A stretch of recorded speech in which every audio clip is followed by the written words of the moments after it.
Bueno, buenas tardes a todos y todas nuevamente. Como de costumbre, a las 19:15 horas comenzamos con nuestras jornadas ya habituales. Hasta hace poquito tiempo eran todas las semanas y recientemente hemos resuelto, por lo menos hasta que pasen las elecciones generales, mantenerlas cada 15 días. Este es un ciclo que venimos sosteniendo, como ustedes, la mayoría de ustedes ya saben, desde hace más de un año y medio, y que tiene que ver con poner arriba de la mesa temas que entendemos que son de importancia y de interés para nuestro país. Hoy el tema que nos trae a esta jornada, a esta sala, es la Argentina económica en tiempo electoral y sus perspectivas posteriores. Como siempre, tenemos un expositor de lujo, en este caso miembro del Movimiento Nacional de la Militancia Radical y de su Junta Ejecutiva Nacional, Gustavo Grimpun, que ya está en la sala. Es licenciado en Economía, Master of Arts in Applied Economics, posgrado en Negociación y Cambio de las Organizaciones, e integrante, como decía, de la Junta Ejecutiva Nacional del Movimiento Nacional de la Militancia Radical. Así que sin más prólogo, yo le voy a dar la palabra a Gustavo. Como ustedes ya saben, la jornada va a ser grabada para que se pueda compartir con posterioridad para quienes no la puedan ver en vivo. Y también les recuerdo que van a poder realizar preguntas por escrito que yo posteriormente voy a trasladar verbalmente a nuestro expositor. Así que Gustavo, está habilitado tu micrófono. Un gusto, como siempre, escucharte y aprender de vos, en este caso de economía.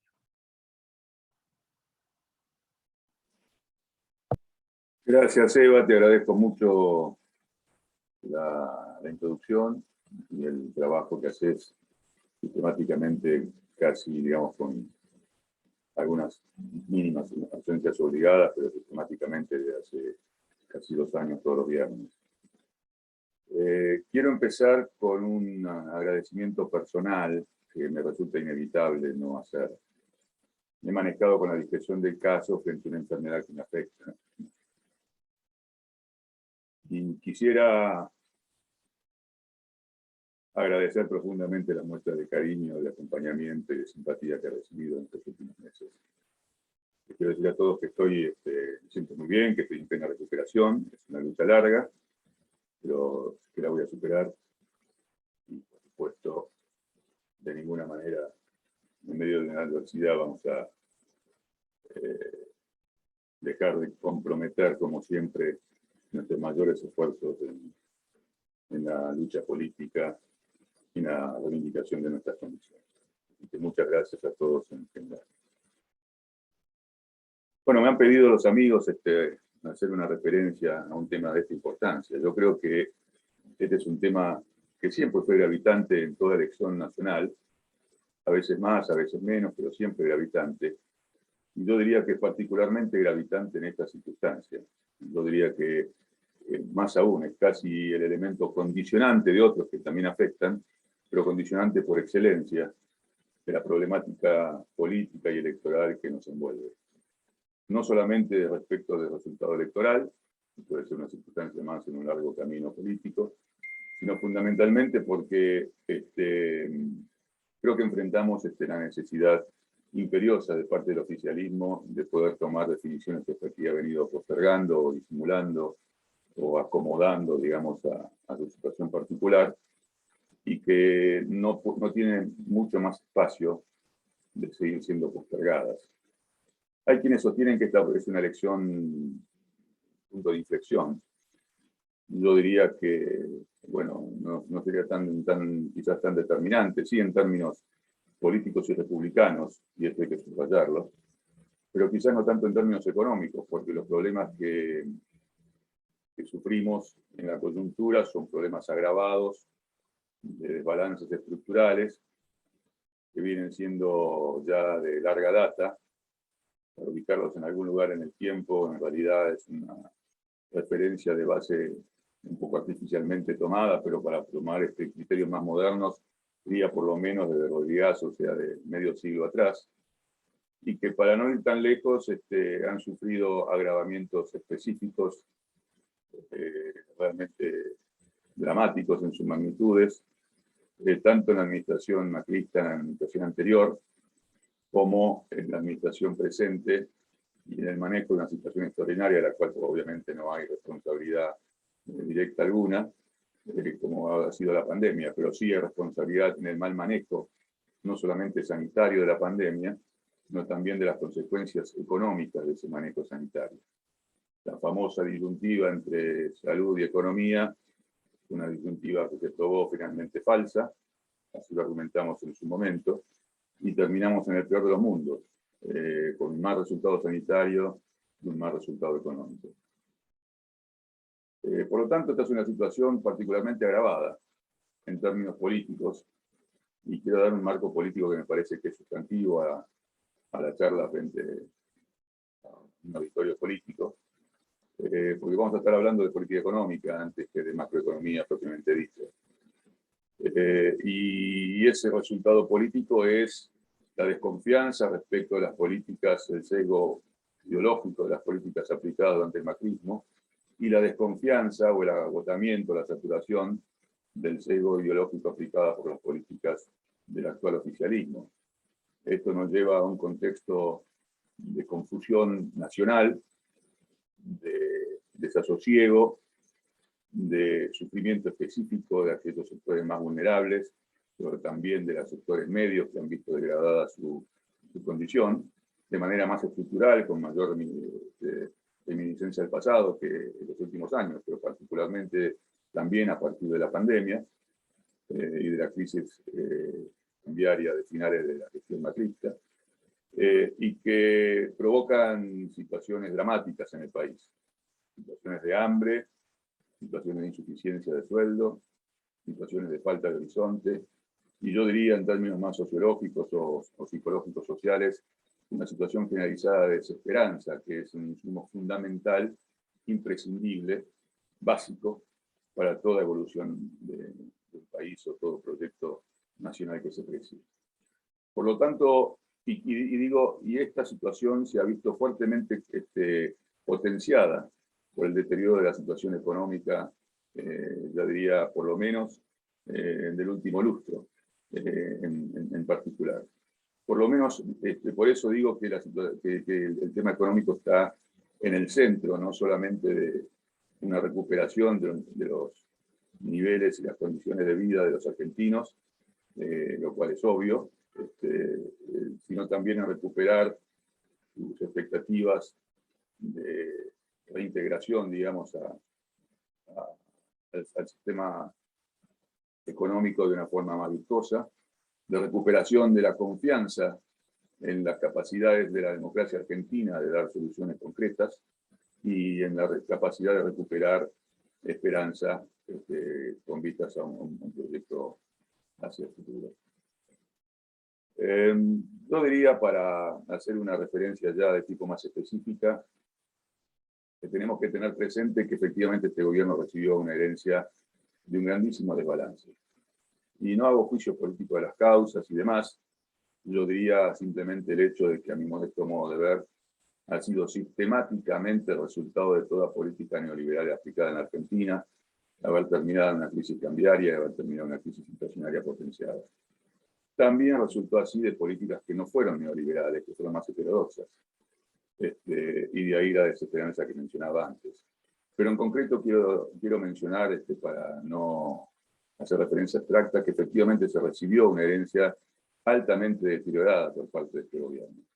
Es una situación, para resumirla en 2 o 3 números nada más, con una inflación acumulada del 180% en el periodo, con una caída del Producto Bruto en el periodo de 3,5 puntos, una caída del Producto Bruto per cápita, tomando en cuenta el crecimiento vegetativo de la población en los 4 años, de casi 5 puntos, que nos ha remontado a niveles de Producto Bruto per cápita, como decía, de mediados de los años 70.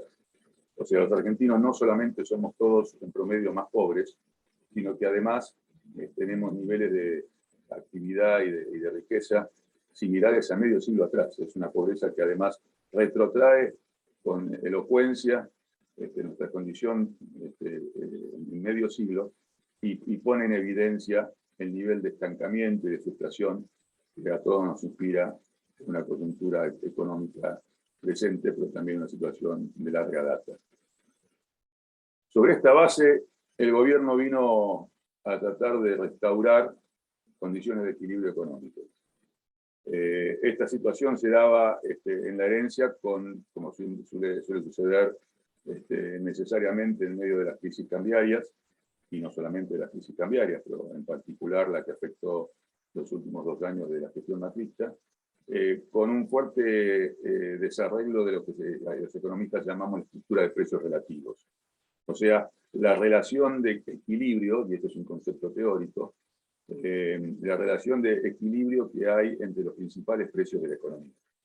Este concepto de equilibrio es importante, aunque sea teórico, tomar como referencia de toda política económica, porque es hacia este equilibrio de las grandes variables macroeconómicas hacia la cual la política económica debe tender, fundamentalmente porque cualquier desequilibrio supone traslaciones de ingresos, y entonces caemos en un problema que es de larga data, fuertemente estructural, y creo yo que es uno de los 2 problemas que están en la base de la problemática nacional económica de hace tantas décadas, y que es la permanente puja por la distribución del ingreso.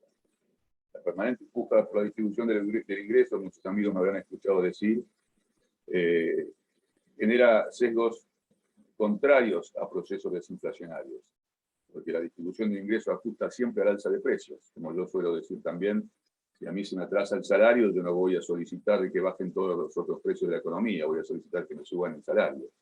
Siempre la puja distributiva ajusta a la suba de precios. Y por otra parte está claro que en un contexto permanentemente de puja y de permanente crispación social, de falta de pacificación social y de consensos, no hay gobernanza y no hay condiciones objetivas de la economía para generar un despegue al crecimiento. Por lo tanto, uno de los factores que están en la médula de los problemas estructurales que arrastramos, tanto en materia de estancamiento como en materia de inflación estructural de precios, está en la puja distributiva permanente, y por lo tanto de ahí la necesidad de encontrar una solución política a morigerar, detener, armonizar esa puja permanente de ingresos. El otro tema fundamental que está en la base de los problemas argentinos es la baja productividad nacional, la baja productividad media, que se agrava en particular en algunos sectores. Uno, por ejemplo, es la muy baja productividad de gasto público, ciertamente, pero también sucede en el sector privado. Y la fuerte aversión a contextos de volatilidad y de inestabilidad generalizada de parte de un empresariado nacional que tiene más tendencia a buscar mercados donde asegure ganancias, a posiciones dominantes, oligopólicas en la economía argentina, y muchas veces también extranjerizadas, que se viene dando de manera creciente, lamentablemente, desde el menemato a esta parte. Y cuando digo desde el menemato no lo digo por un sesgo político para excluir la gestión de Raúl, lo digo porque efectivamente ha sido así. Digamos, todo el proceso de privatización ha sido una fuerte pérdida de productividad para la economía nacional. Basta solamente poner de ejemplo la desaparición del ferrocarril, el incremento de costos de logística virulentos que ha significado en la producción competitiva, exportable, a través del medio alternativo del transporte camionero, y al mismo tiempo la falta de infraestructura suficiente como para siquiera darle a esta modalidad de transporte criterios de eficiencia suficientes. Por lo tanto, digamos, ahí tenemos un ejemplo de tantos, no quiero sobreabundar al respecto, pero es la falta de productividad media de la economía donde también tenemos que poner el ojo de atención. Digo esto porque entiendo yo que es fundamental que toda alternativa abordaje de la coyuntura más inmediata requiera, como requiere, de una visión estratégica. Esto lo hemos dicho también muchas veces, y hemos hablado muchas veces de la necesidad de darle gobernanza y consenso político a estas visiones estratégicas. No es que queramos tirar el problema hacia futuro, hacia adelante y hablar de categorías vacías, pero no hay manera de poder salirse de la puja distributiva permanente si no tenemos una base de consenso social y político a la gestión económica, y si no tenemos, por lo tanto, condiciones de gobernanza básica que lo permitan. ¿Por qué? Porque no salimos, inexorablemente nos quedamos atrapados dentro de la puja distributiva y dentro de la puja permanente de precios relativos, dentro de la puja permanente entonces también de tipo social, que derivan en incertidumbres, en incertezas, en falta de condiciones de clima de negocios, en falta de inversión y muchas veces en falta también de otras condiciones, como es ajustes circunstanciales que deterioran también el consumo o políticas reaccionarias a estos ajustes que deterioran las exportaciones y el comercio exterior. Y terminamos como terminamos en el caso de la pandemia y en otros tantos casos, en el peor de los mundos, teniendo la peor consecuencia de una cosa y la peor consecuencia de la otra. Por lo tanto, digamos, me parece poner esta vara del horizonte de largo plazo como una referencia para poder abordar ahora sí, con un poco más de detenimiento, la coyuntura. Bueno, en la coyuntura hay efectivamente arrastres de problemas estructurales y ahí decía yo agravamientos adicionales por parte de la gestión oficial que han sido en muchos casos gravosos. El principal tuvo que ver con la cerrazón de la economía y la falta de atención debida desde el punto de vista asistencial a esa cerrazón, digamos, a ese cierre de la economía. Era una especie de situación medrosa, intermedia, donde privilegiaba supuestamente un criterio humanista de darle prioridad a la salud. Entiendo que esto no tiene por qué ser desconfiado, digamos, hacia las autoridades, si lo entiendo sincero, pero claramente equivocado en cuanto a cómo se interpretaba y cómo incidió sobre la cuestión económica y la cuestión social y política también. Pero lo que quiero decir es, se cerró la economía de una forma violenta, virulenta, abrupta, que significó una caída de casi 10 puntos del Producto Bruto en un año, el segundo nivel cuantitativo más importante de la historia, pero quizás la situación cualitativamente más importante de la historia, la más gravosa, porque a diferencia del 2001, el aparato productivo se mantuvo relativamente intacto, y por eso el rebote fue un rebote en B corta muy fuerte en los años que siguieron, después potenciado por el viento de cola del precio de los commodities, que significó una situación virtuosa, por lo menos hasta el año 2007. En esta ocasión, por el contrario, se ha desinvertido, se ha destruido aparato productivo, han cerrado empresas que no van a volver a abrir, se han generado condiciones de desempleo que difícilmente en algunos márgenes van a poder volver a reinsertarse en un empleo formal registrado. Y por lo tanto, digamos, estamos en una situación cualitativamente más complicada para la recuperación, más allá de que hay un rebote inercial muy importante. Hoy por hoy estamos proyectando por encima de lo que eran proyecciones propias a principios del año, que yo ubicaba en torno al 6,5%, hoy el crecimiento proyectado del Producto Bruto está en el orden de entre 7,5% y 8%. El propio Fondo Monetario estima un 7,5% y un 2,5% para el año que viene. Con lo cual, digamos, con suerte el año que viene, a pesar de que ese 2,5% está fuertemente condicionado por lo que los economistas llamamos arrastre estadístico, en algún otro momento explico bien el concepto, pero es más una situación de orden estadístico válida porque es homogénea las comparaciones que se hacen en todos los años, pero que no representa el crecimiento promedio del año, sino que se toma como base de referencia diciembre del año previo, y que no, insisto, no condice con el promedio. Pero más allá de eso, digamos, lo que quiero decir en términos más sencillos es que de ese 2,5% es muy probable que el crecimiento efectivo del año, si hubiese, sea mucho, mucho menor y quizás ni siquiera existe y sea un amesetamiento. Lo que digo es que ese rebote es un rebote inercial y bienvenido que suceda. Sucedió por encima de algunas expectativas, entre ellas la propia, marginalmente por encima, pero por encima al fin. Y es una buena noticia dentro de tanta malaria generalizada. Ahora, es una situación que quiero describir en 2 palabras de la siguiente manera. El gobierno apostó al rebote inercial casi exclusivamente. Y cuando digo casi exclusivamente, es porque no ha habido, y esta es una crítica generalizada que comparto, un programa integral de salida de la crisis, y mucho menos de post-crisis. La falta de un programa integral es un argumento muy trillado. Yo diría, los radicales lo hemos sufrido también, y ha sido muchas veces un argumento malintencionado de la derecha económica. Para ellos, que haya un programa económico es un programa, no quiero decir de ajuste porque sería un comentario cegado y sin sentido, pero un programa donde la política de ingresos y la política fiscal tiendan a ser tales que, digamos, llamen a una deflación de precios. Normalmente lo que sucede es que, así como en los procesos inflacionarios, los incentivos fiscales afectan más el crecimiento de precios que el crecimiento de la actividad, los procesos de ajuste fiscales y monetarios de las recetas tradicionales del neoliberalismo han ajustado también más el nivel de actividad que el nivel de precios. O sea, son procesos normalmente de ciclo recesivo y no necesariamente de ciclo deflacionario. ¿Por qué? Bueno, porque hay una multiplicidad de razones que llevan a la inflación. No es solamente un problema monetario, es un problema multicausal.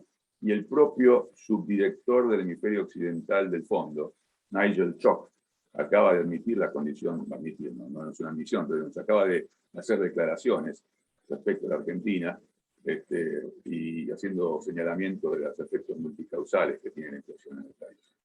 Por ejemplo, los efectos inerciales de la inflación, de lo que ustedes ya seguramente habrán hablado, es decir, aquellos comportamientos sociales que remarcan precios por las dudas, que en realidad no es un por las dudas malintencionado, en realidad lo que es la incertidumbre respecto del costo de reposición de la mercadería. Yo no sé cuál va a ser mi costo de reposición, bueno, es claro que voy a tomar un colchón suficiente como para estar cubierto respecto a lo que yo entiendo van a ser el comportamiento inmediatamente futuro, o sea, las expectativas. Y este comportamiento, cuando se generaliza, bueno, genera una fuente inflacionaria en sí misma, que no tiene causales de tipo macro directos, sí indirectos, porque es el resultado de una situación de volatilidad y de desajuste, insisto, de la estructura de precios relativos, pero es más un comportamiento de orden social o de psicológico social en los agentes económicos en un contexto de alta volatilidad. Son mecanismos de defensa. De la misma manera que parte de este comportamiento es el hecho de tener una economía prácticamente bimonetaria, donde los pesos se utilizan para las transacciones y los dólares como reserva de valor. Esto significa de que al momento de poder discutir condiciones más estructurales, como puede ser, digamos, participaciones relativas en el Producto Bruto, mecanismos de conciliación social que le den lugar a distintos precios relativos a realizar su ajuste sin que signifique un contraajuste de otros precios que puedan necesitar ser postergados, o porque están demasiado adelantados o porque no son las actividades que se quieren incentivar. Frente a esta situación, también la medición que hacen los agentes económicos, especialmente aquellos corporativos, es en dólares. Y por lo tanto el dólar es una suerte de referencia de precios permanente para la economía argentina, y de ahí la importancia que le atribuyen algunas políticas, como en el presente, de ser utilizado como un ancla a la evolución más dinámica de precios. Sin embargo, ahora voy a ampliar un poquito sobre esto, han sido políticas de fuerte sesgo destructivo, de nuevos ciclos de tipo destructivo de todo equilibrio de la estructura de precios, y nuevamente de ajustes posteriores, siempre de carácter inflacionario. Es decir, los mecanismos de represión de precios terminan necesariamente sincerándose más temprano que tarde, y ese sinceramiento vuelve a generar una nueva ola de suba de precios. Algo de esto es lo que, mucho de esto es lo que estamos padeciendo en esta coyuntura económica. El gobierno, frente a la pandemia, incentivó el gasto fiscal, yo creo que muy legítimamente. Más aún, yo he sido crítico y lo sigo siendo respecto de que no fue suficiente. Lo hizo de manera escasa y tardía. Recordemos que el ATP se implementó a partir de julio y la crisis profunda ya era gravosa en el mes de abril. Esto generó, como digo, fuertes procesos de desinversión que no podían volver a recuperarse cuando las condiciones empezaron a ser un poco más flexibles. Y aparte lo hizo en proporciones, como digo, también insuficientes. Terminó comprometiendo, digamos, en todo el mecanismo de subsidios en el orden del 3,5 puntos del Producto Bruto, que no comparan ni con los 5,6 de Brasil, siendo Brasil un país con un fuerte sesgo, digamos, antisanitario, ni con los 6,5 puntos de Chile, ni en general con los países de la región, y mucho menos con los países desarrollados en el mundo, que han comprometido a niveles de Producto Bruto, porcentaje de Producto Bruto entre el 17 y el 22% en el caso de Japón, del orden del 20,5% en el caso de Estados Unidos, etc. A eso llamo actitudes medrosas, falta de determinación política, falta de conducción política. No era ni una cosa ni la otra y terminó siendo ninguna o el peor de los mundos. Pero claramente cualquiera haya sido el nivel de asistencia fiscal, haya sido de 3,5 como resultó o hubiese sido duplicado en un 7%, quizás está todavía también de relativa suficiencia.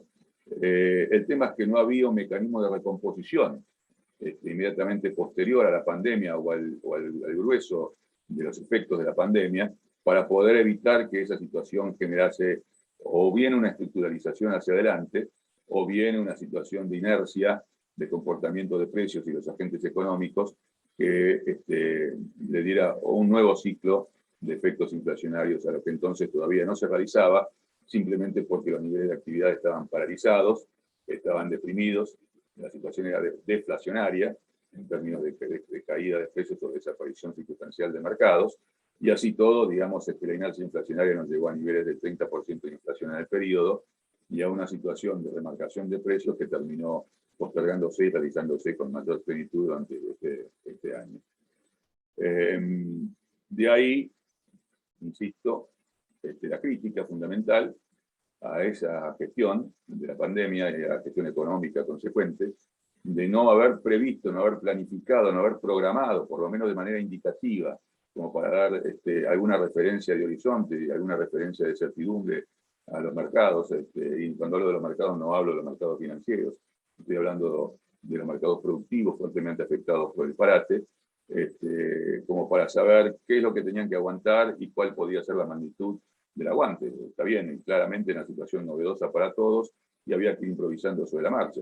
Pero esto no obsta la responsabilidad ejecutiva de que frente a un problema que se desarrolla y no se desarrolla solamente en un instante, sino a lo largo de varios meses, no haya ninguna capacidad de reacción respecto de poder proveer certidumbre a una situación de potencialidad incrementada de incertidumbre como ha sido económicamente hablando la pandemia.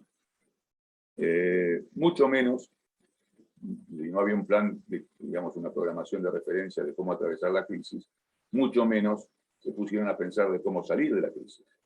Bueno, parte de estas deficiencias, parte de estos vacíos, como dije, esta estrategia de apuntarle al rebote inercial de la economía y nada más que eso, ha significado también la potenciación de incertidumbres y deterioro de expectativas que están, no son la única causa, pero que están, digamos, de alguna forma muy presentes en la situación presente hoy.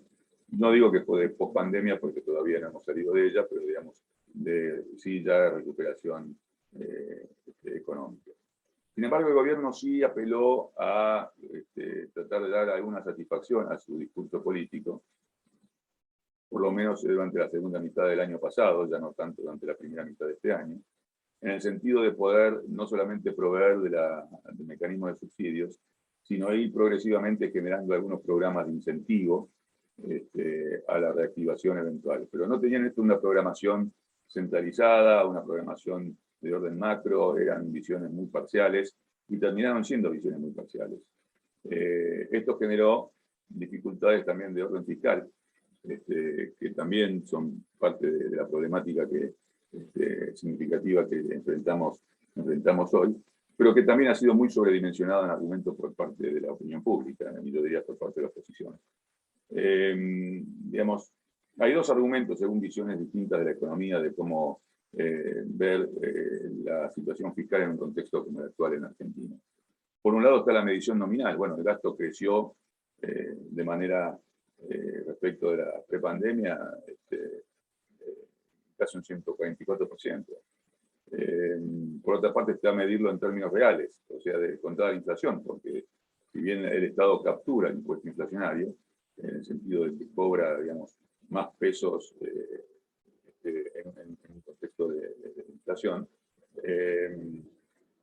los impuestos, si bien captura el impuesto inflacionario, bueno, está claro que lo que es significativo, en definitiva, cuando evaluamos el equilibrio económico, es lo que los economistas llamamos los saldos monetarios reales, o sea, el nivel real de crecimiento de la cantidad de dinero en la economía. El primero es un análisis, yo diría que ex ante. Está claro que si yo lanzo masivamente una cantidad desproporcionada de dinero a la economía, voy a tener indefectiblemente efectos inflacionarios. Insisto, no es la única causa, pero es un efecto difusor de la inflación inevitablemente. Básicamente parte de un razonamiento muy elemental, que dicho de manera muy burda, si yo tengo en el corto plazo prácticamente la misma cantidad de bienes de la economía, pero tengo significativamente más cantidad de dinero, bueno, cada unidad de bien va a corresponderse a un mayor nivel de precios. Entonces, necesariamente tiene efecto. No es como maniqueamente se argumenta de un lado, que la inflación es enteramente un problema monetario, ni es como se argumenta maniqueamente del otro, de que la inflación es un problema solamente estructural y que hay ejemplos ya más que suficientes respecto a la falta de correlación entre el aumento de la cantidad de dinero y el aumento de la cantidad de precios. Para tomar un ejemplo reciente,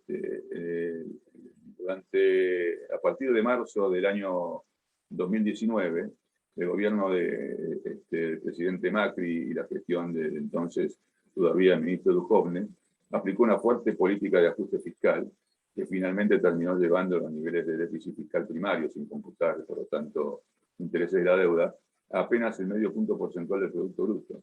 Sin embargo, la inflación fue incremental durante el año y terminó en niveles de arriba del 50%.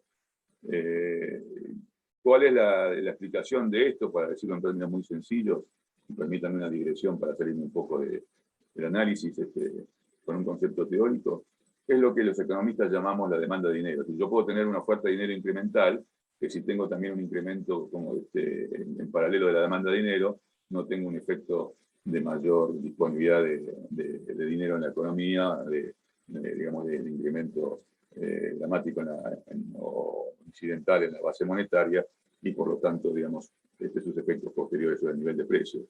Pero es un proceso que se retroalimenta. No voy a tener una demanda de dinero incremental si lo que hay es una inflación de larga data, de arrastre, de tipo estructural o por los motivos que fuesen, inerciales o lo que fuera, inflación de costos o porque me suben los precios de los commodities y me compite con el mercado externo con el mercado local, en fin, varios problemas estructurales que hacen a la economía argentina y a la inflación estructural de la Argentina. Y si tengo esa desconfianza, no voy a tener una demanda de dinero, no voy a usar los pesos como reserva de valor en ningún momento, ni antes ni después de nuevos procesos, de los nuevos reforzamientos del proceso inflacionario. Y ahí es donde está el kit de la cuestión. Los economistas de distintos pensamientos no nos ponemos de acuerdo de cómo se compone esa demanda de dinero. Sí estamos de acuerdo que tiene, por supuesto, un componente de ahorro y un componente transaccional, pero no cuáles son todos los componentes que la integran, y entonces, digamos, hay distintas soluciones para situaciones de fuerte depresión de la demanda de dinero en la economía argentina, y esto es una situación difícil de resolver, digamos, porque tiene sesgos de pensamiento, de estructura de pensamiento y de estructura de ideas. Ahora, volviendo al análisis de la coyuntura, claramente la salida no programática, espontánea, a la que sea, a la que me salga, de los momentos más críticos de la pandemia, la falta de una referencia de cómo abordar la pospandemia y la falta de una consistencia clara de tipo macro, basada en el hecho de que yo empecé a proveer, no yo, el gobierno empezó a proveer ayudas parciales de tipo sectorial, asistencias fiscales de tipo sectorial, subsidios explícitos e implícitos, y una política, digamos, de precios relativos absolutamente desajustada, que termina siendo al presente una suerte de gran desbarajuste de precios relativos, bueno, me llevó a un contexto necesariamente de alta incertidumbre y de alto cortoplacismo y hasta de mecanismos permanentes de defensa. Parte de esto está en la base del proceso inflacionario reforzado que estamos sufriendo este año. Por ejemplo, para dar un ejemplo muy característico, el INDEC acaba de publicar lo que denomina, es un informe sobre participación de ingresos de distintos sectores en el Producto Bruto, en el valor agregado de la economía realizada en el periodo, en el último año, que no es otra cosa que el Producto Bruto Interno. Lo que encontramos ahí es que nominalmente la participación del excedente bruto de producción, o sea, lo que llamaríamos más coloquialmente el margen empresario, si se quiere asociar con el concepto de ganancias, fue del 109% en términos nominales y del 39% en términos reales. Al mismo tiempo, la participación del salario apenas acompañó la inflación y significó un 10% de caída de su participación relativa en el Producto Bruto.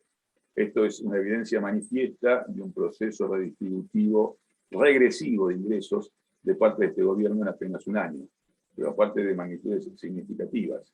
10 puntos de caída de la participación del factor trabajo en el Producto Bruto es una fuerte regresión política y social de un gobierno que se precia de venir a satisfacer la demanda postergada del pueblo trabajador. Bueno, como ha sucedido tantas otras veces, el doble discurso, el gatopardismo, la falta de escrúpulos y la improvisación fundamentalmente también. Hay un fuerte componente de improvisación. Yo no quiero disminuir la responsabilidad política en esto, sino por el contrario. Creo que nunca un gobierno puede empezar con situaciones de improvisación y mucho menos planificarlas en el tiempo. Lo que muestra con eso es la incapacidad absoluta de gobernar. Los gobiernos no se llevan en base a improvisaciones, sino en base a proyecciones programáticas. Sean más explícitas en un plan, o bien sean más implícitas en una consistencia de políticas sin tanta formalización. Pero necesariamente hay orientaciones de los gobiernos en determinada dirección, y esto supone saber a dónde se quiere llegar, cómo se quiere llegar, cuáles aquellos sectores que se van a ver de alguna forma convocados a ser los sectores de punta y por lo tanto favorecidos inicialmente, cuáles son aquellos más postergados, cómo se concilia unos con otros, y mucho más en una economía argentina ciertamente ya fuertemente fragmentada, tanto en lo social como también en lo económico. Hoy tenemos problemáticas manifiestas que todos conocemos. El de la pandemia ha sido un proceso que ha incrementado algunas de estas condiciones de tipo estructurales, como es la informalidad económica, el desempleo estructural.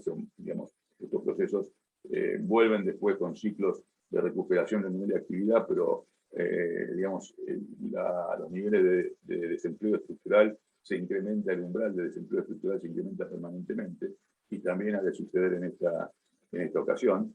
Y por lo tanto, digamos, esto potencia, incentiva, aumenta la brecha de fragmentación de tipo social en el sistema económico.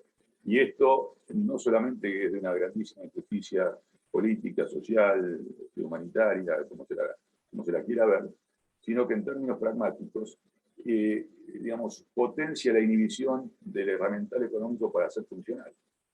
Porque si yo tengo una economía cada vez más informalizada y tengo una sociedad cada vez más fragmentada, digamos, el mayor número de conciudadanos por fuera del sistema económico registrado y formal, bueno, cuando yo quiera tomar una medida voy a estar afectando cada vez con menor incidencia al conjunto de la economía, y generando condiciones que seguramente vayan a predisponer a un sector de la economía contra otro, o un sector de la sociedad contra otro que se va a ver sistemáticamente marginado.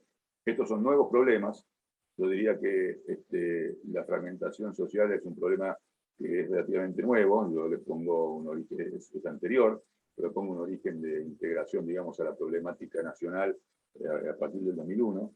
Pero en el 2001, insisto, hubo una fuerte recuperación inmediata, que así todo también dejó un umbral de pobreza estructural mayor que antes, pero digamos que no tuvo los niveles que tiene hoy. La sucesión de políticas equivocadas desde entonces, especialmente estas últimas de este último lustro, han potenciado esta situación, y hoy nos encontramos con niveles de pobreza descomunales, con niveles de indigencia descomunales que todos conocemos. Les quiero decir que el 40%, 40.6 estimado del último semestre está totalmente subestimado.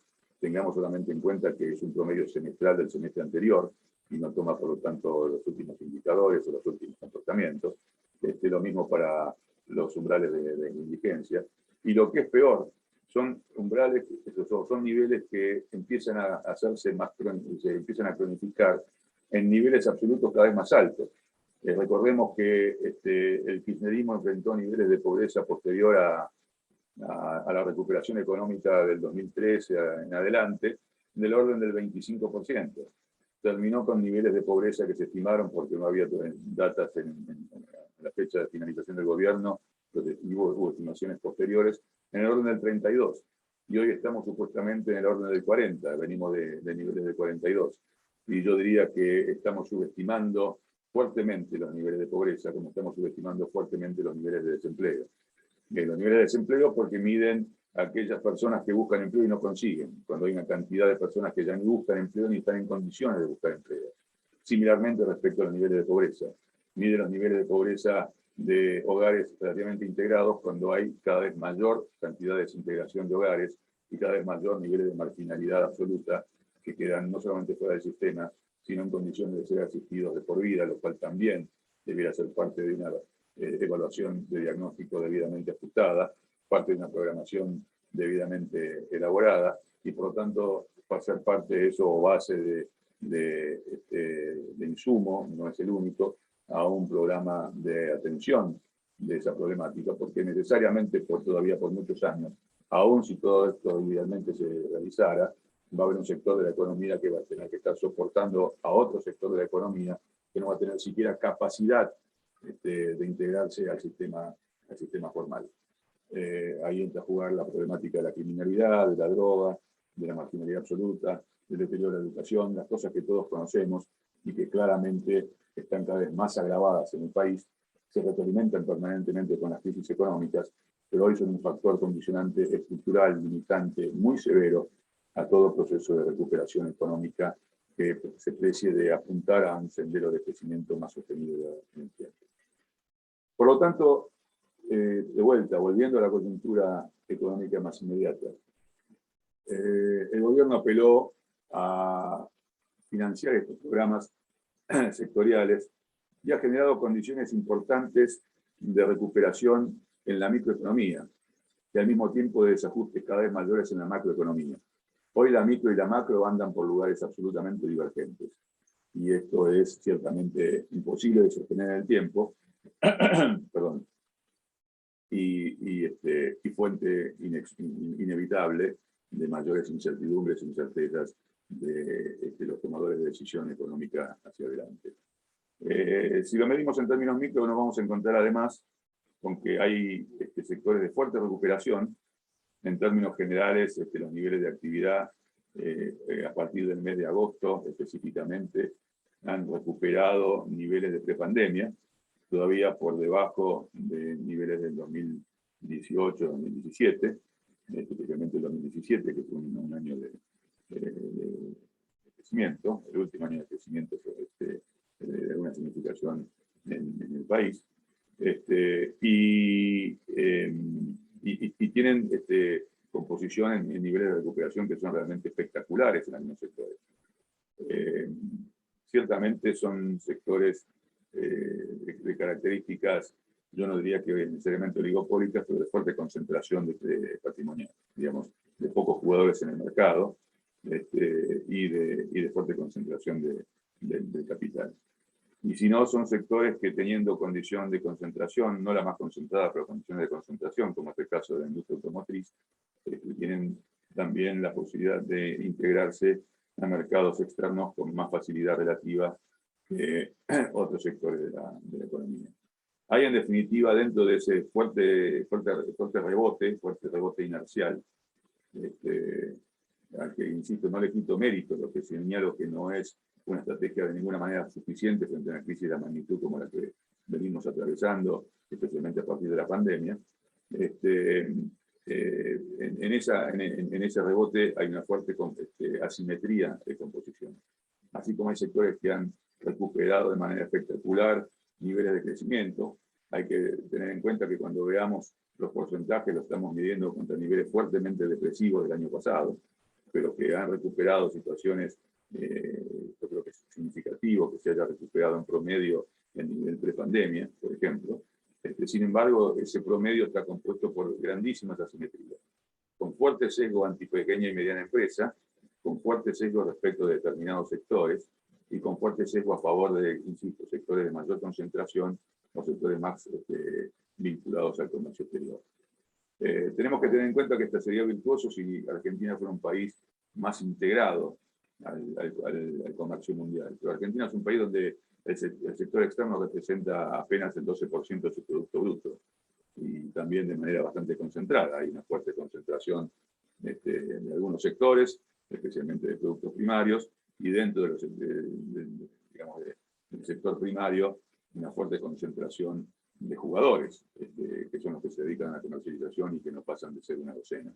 O sea, son los viejos problemas estructurales de la Argentina que se han potenciado con la mala gestión económica del oficialismo y que fundamentalmente, insisto, apuntó a esto, a generar mecanismos de incentivos microeconómicos y hacer absoluta abstención o desconsideración de lo que puedan ser equilibrio de las variables macro para poder lograrlo. Y esto básicamente lo que significa es, hago uso del proceso de financiamiento entre el contexto general y de falta de acceso a los mercados internacionales a través de la emisión monetaria. La emisión monetaria, por lo tanto, se convirtió en sí misma en un problema. Y no solamente la emisión monetaria, sino también aquellos mecanismos paliativos de muy corto plazo que tienden a neutralizarla, como es la emisión de déficit fiscal. ¿Qué significa esto? Bueno, todos habremos escuchado la emisión de LELIQs, de letras de liquidez, para poder absorber los excesos de liquidez en el sistema. Bueno, esto ha generado, frente a necesidades fiscales, insisto, genuinamente establecidas a partir de la pandemia, pero agravada luego por malos manejos, necesidades de absorción de dinero también incrementales, que son deudas, son instrumentos de muy corto plazo de regulación monetaria, que hoy hacen que la pelota del LELIQ sea nuevamente, o de pasivos no remunerados, son LELIQs más lo que se entiende, lo que se denominan pases pasivos, que son todavía de más corto plazo, operaciones de más corto plazo, han generado una pelota incremental, una bola de nieve, que significa hoy del orden de 3 puntos de Producto Bruto. Y esto plantea no solamente una situación peligrosa, siempre es una situación peligrosa, un incremento desmesurado de toda deuda, mucho más es una deuda de corto plazo y si es una deuda originada en necesidades de regulación monetaria. Esa deuda no es otra cosa que emisión postergada. En algún momento esa LELIQ lo supone, que deben ser rescatadas, que deben ser redimidas, y que por lo tanto habrá una emisión que lo haga, digamos. Se rescatarán las LELIQs en los portafolios de los bancos con nuevo dinero emitido. No necesariamente esto va a suceder, y si sucediera sería explosivo, una emisión de esa magnitud, de 3 puntos de Producto Bruto, y en deuda de corto plazo, porque no estamos hablando de proyectarla en décadas, aunque posiblemente la solución, parte de la solución pueda venir por ese lado, significaría una explosión monetaria, de expansión monetaria fenomenal, y una situación de digamos, donde el elevado ajuste actual directamente sería explosivo. Por lo tanto, ahí hay una situación potencialmente de peligro, pero la pregunta es, bueno, ¿es peligroso por qué? Bueno, es peligroso porque genera un contexto de incertidumbre mayor y presiona sobre la brecha cambiaria. Pero hay que tener en cuenta que digamos, presiona de una manera indirecta, porque los bancos tienen límites establecidos por regulación monetaria del Banco Central a la dolarización de sus portafolios, es decir, tienen determinado límite de dólares que pueden sostener en sus carteras activas. Por lo tanto, no son los bancos factores de presión directa sobre el tipo de cambio. Pero frente a una deuda que toma una magnitud desproporcionada, el riesgo, y que está fundamentada, hay que decirlo, en los depósitos del sistema, es decir, los bancos capturan depósitos, de esos depósitos le prestan al banco Central que emite el LELIQ a cambio para neutralizar, digamos, la cantidad de dinero en el sistema.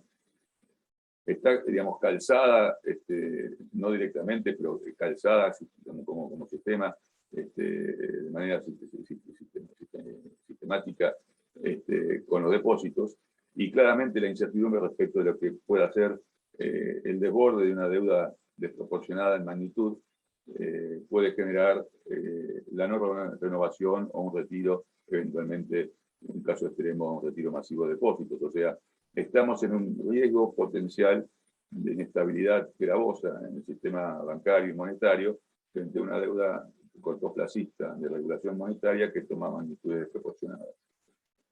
Ahora, es parte del déficit. Se lo llama cuasifiscal porque no es directamente el déficit del Tesoro, es del Banco Central. pero es parte del déficit.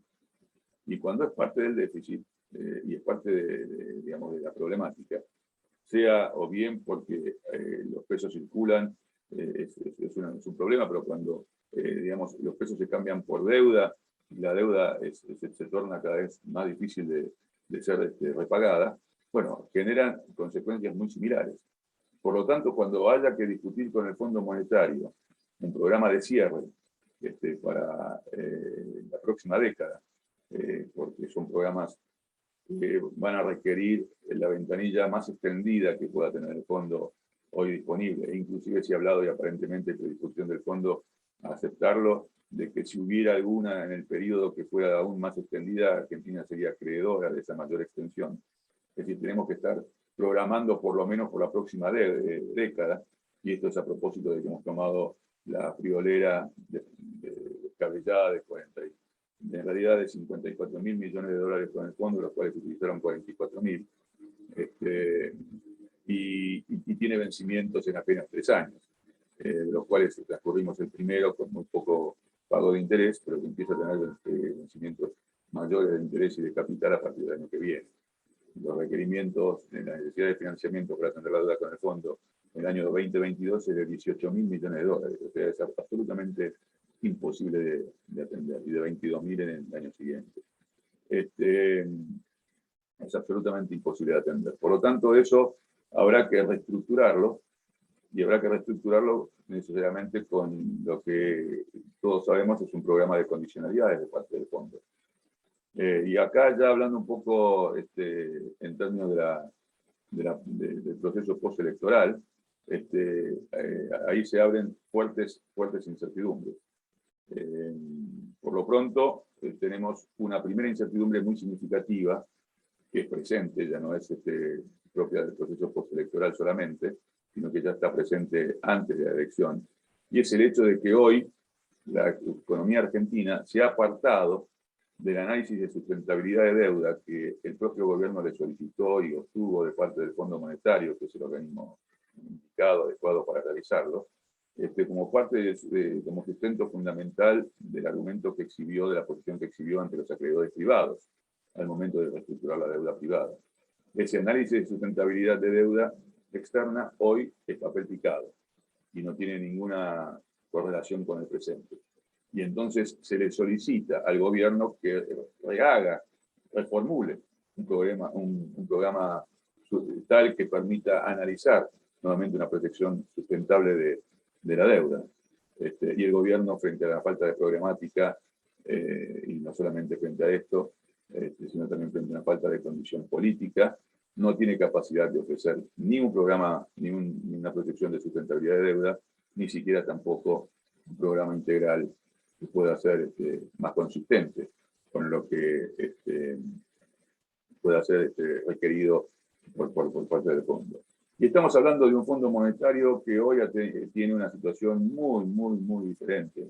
Yo diría que dramáticamente diferente para bien respecto del fondo monetario que supimos conseguir, digamos, especialmente por experiencia ya más directa para hablar de cosas con las que uno conoce directamente de la historia, los radicales en tiempos de la democracia recuperada. Es un fondo monetario que no solamente ha flexibilizado sus posiciones después de numerosos fracasos que nosotros advertimos políticamente en aquellos tiempos. Propusimos soluciones que fueron absolutamente desconocidas y que luego fueron base a distintos programas de tratamiento de deuda en el tiempo, como el Plan Brady, Plan Baker, o la quita de deuda con privados, y también en programas de flexibilización respecto de las demandas que podía estar solicitando como condicionalidad el fondo. Hoy es un fondo que ha fracasado y ha hecho una fuerte revisión de su conducta durante más de 2 décadas, entre los 80 y el fin de siglo, por lo menos, y ha, digamos, reformulado su esquema de préstamos, han extendido sus ventanillas, ha puesto otras condicionalidades, pero necesariamente cualquiera sea la visión que se tenga respecto de la exigencia de condicionalidades, no hay manera de poder ni siquiera entender que un organismo internacional o que un acreedor cualquiera esté predispuesto a financiar o reprogramar deuda a largo plazo, sino se le presenta por delante un argumento, un programa consistente, aunque sea una hipótesis de trabajo, aunque tenga que tener después ajustes a lo largo del tiempo, pero que sea consistente respecto de lo que el deudor quiere hacer. Y esta es la situación que hoy se enfrenta. Entonces, para resumir los componentes principales, nos enfrentamos a una situación donde la micro va por un lado y la macro va por otro, y esto significa fuerte desajuste de variables macroeconómicas y un gran desbarajuste de precios relativos. Fundamentalmente porque el gobierno apostó a una política de rebote inercial y frente al proceso inflacionario que esto empezó a significar, empezó a aplicar parches. El último parche más significativo es el control de precios, pero antes de eso es el cepo cambiario, es el cepo tarifario, es el atraso del salario real, ha caído 10% el salario real en lo que va a esta gestión y acumula una caída en los últimos 3 años, va a terminar acumulando una caída del orden del 26% en términos reales, en un proceso donde no hay inversión por incertidumbre, tampoco hay consumo por caída del salario real, y hay mayores exportaciones, pero en un porcentaje muy bajo del Producto Bruto. Yo pregunto, ¿cuál es la variable que va a traccionar la demanda agregada? ¿Cómo cuernos vamos a salir de una situación de estancamiento? Bueno, estas son preguntas básicas. No es que uno vea esto con ningún sentido iluminista. Son preguntas básicas que no solamente se formula uno como ciudadano, sino que seguramente se formulan también los acreedores al momento de tener que considerar cualquier programa de financiamiento hacia adelante. Y en este contexto, la discusión con el fondo se ha convertido en una situación que yo entiendo a la distancia, abstracta. Es una situación donde los componentes fundamentales que puedan sustentar la protección de un programa han quedado desactualizados y se han convertido, como dije, en una situación superada y no han sido necesariamente reemplazados por otros. El gobierno o la conducción económica del gobierno entiendo que previó esta situación. Y esto fue la política de ajuste severo que desarrolló durante el primer semestre de este año, donde el déficit primario se incrementó en apenas 1 punto, cuando en el presupuesto estaba aprobado para todo el año 4,5. Y el primer semestre del presupuesto por lo menos 2 puntos de crecimiento. Esto es parte de la imputación política que realizó la vicepresidenta en su carta pública y es parte de la potenciación de incertidumbres que hay en el presente, porque entonces ¿esto qué supone?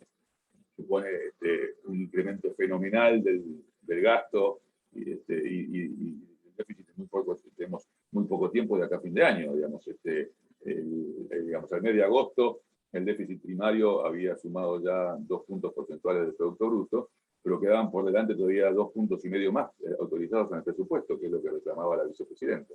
2,5 puntos de PBI en gasto público en el término de 4 meses es una fenomenal emisión de dinero. Y por lo tanto, más allá de que pueda ser después neutralizada por vía de agrandar la pelota del ELIX, tiene un efecto necesariamente inflacionario y muy fuerte sobre el nivel de precios. Pero encima, insisto, se hace de una manera asimétrica y de una manera regresiva en la distribución del ingreso. Por lo tanto, no solamente sufrimos los problemas propios del desajuste macroeconómico y de la inflación, sino que aparte hay una pérdida de participación relativa de los sectores de ingresos fijos y los sectores de ingresos variables, pero de menor monto relativo respecto a los sectores más concentrados. Es una especie de cut robbing, digamos, un peronismo al revés de lo que declama, una vez más. En este contexto, enfrentamos la negociación con el fondo. Pero más allá de estas disquisiciones técnicas o de política económica, pero relativamente técnicas que hemos mencionado, hay una situación, un condicionante que es estructural, que es fundamental, que es el condicionante principalísimo, no solamente de la negociación con el fondo, sino del resto de la gestión de Fernández y de varios años posteriores, inclusive a la gestión de Fernández, que es lo que yo llamo la crisis del poder en el poder. Hoy tenemos una situación de orden político que no da ningún tipo de garantía de estabilidad y de contexto político. No solamente hay una, yo diría, anticonstitucional y más que eso, enervante autosuficiencia del gobierno en haber administrado la pandemia a través de decretazos de abuso de DNU, de criterios, digamos, singulares, sin mayor consenso, y de forma absolutamente positiva y traumática, digamos, de lo que se imponía durante la pandemia, sino que aparte hay una suerte de criterio ya más universal de iluminismo, de ser los únicos dueños del progresismo social y político, y que por lo tanto no hay con quién discutir nada. Y mentirosamente luego, frente a la crisis, bueno, siempre hay un intento de diluir los costos políticos a través de un diálogo, en el cual nadie cree, ni de los propios partícipes del gobierno, ni tampoco los destinatarios de la convocatoria.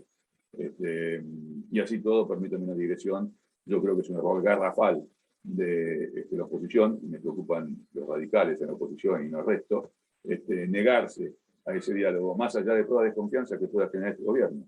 El argumento no es no voy porque le desconfío.